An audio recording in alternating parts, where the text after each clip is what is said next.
আজ বলবো সারথি ট্যুরিজমের সাথে আমার একদিনের ট্রাভেল এক্সপিরিয়েন্স।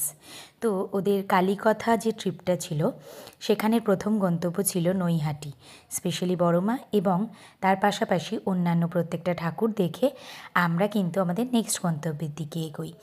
এত ফ্যামিলি ফ্রেন্ডলি একটা ট্যুরিজম, যেখানে কোনো সময়তে মনেই হয়নি যে আমি কিছু অচেনা মানুষের সাথে বেরিয়েছি।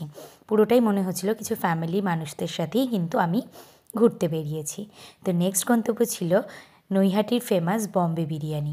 এখানে শুধুমাত্র কিন্তু বিরিয়ানি অপশানে ছিল না, ছিল ভেজ থালি, ফিশ থালি, মাটন থালি, মানে যে যেটা পছন্দ করে।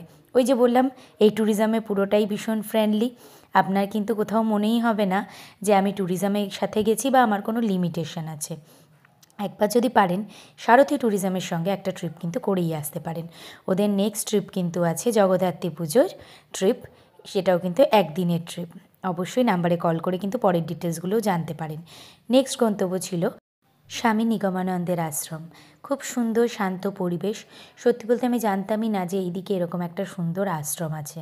এইখানে কিন্তু আমাদেরকে অনেকটা সময় দেয়া হয় একটুখানি রেস্ট নেওয়ার জন্য, আশ্রমটা পুরোটা ঘুরে দেখার জন্য। আর এই আশ্রমটা ছিল গঙ্গার পাড়ে, খুব শান্ত স্নিগ্ধ একটা পরিবেশে। সত্যি কথা, সারথি ট্যুরিজমের সাথে না গেলে আমি হয়তো এই এক্সপিরিয়েন্সটা করতেই পারতাম না। থ্যাঙ্কস টু সারথি ট্যুরিজম এবং ওনাদের আতিথেয়তায় সত্যি আমি ভীষণ পরিমাণে আনন্দ পেয়েছি, এবং পাশাপাশি যারা গিয়েছিলেন প্রত্যেকেরই কিন্তু ফিডব্যাক ছিল অসাধারণ। অনেকেই ওনাদের সাথে বহুবার যান এবং পরবর্তীতেও যাবেন, কারণ ব্যবহার ওনাদের আসল পরিচয়। তার পরের গন্তব্য ছিল রামপ্রসাদের ভিটে। এই মন্দিরটার সম্পর্কে হয়তো অনেকেই জানেন। খুব সুন্দর, এর ভিতরে একটি কালী মন্দির ছিল, আর ফটো তোলা অ্যালাউ ছিল না বলে সেই জায়গায় আমরা ক্যামেরায় ফটোটা বন্দি করতে পারিনি।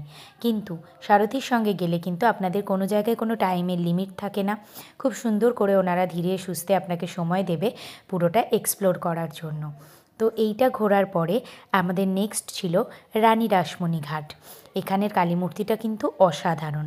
আর তারপরে সবথেকে হচ্ছে, কোনো ট্যুরিজমে আমি জানি না এই এক্সপিরিয়েন্সটা আপনারা করতে পারতেন কি না, এইভাবে ফুচকা গ্রামটা, এটা কিন্তু লিস্টের বাইরে ছিল, কিন্তু যেহেতু ওখানে কাছাকাছি ছিল ওনারা কিন্তু আমাদের এই স্বাদ থেকে বঞ্চিত করেননি। তো আমরা চলে গিয়েছিলাম ফুচকা গ্রামে। আশাই করিনি এত ভালো একটা এক্সপিরিয়েন্স হবে। আর তারপরে আমাদের নেক্সট গন্তব্য ছিল কালীবাড়ি, মানে শ্যামনগর কালীবাড়ি। ওখানে ফটোগ্রাফি অ্যালাউ ছিল না বলে ওখানেরটা আমরা ক্যামেরাবন্দি করতে পারিনি। একটা সুন্দর দিন কাটিয়েছি আমরা সারথি ট্যুরিজমের সাথে। আপনারাও কিন্তু যুক্ত হতে পারেন।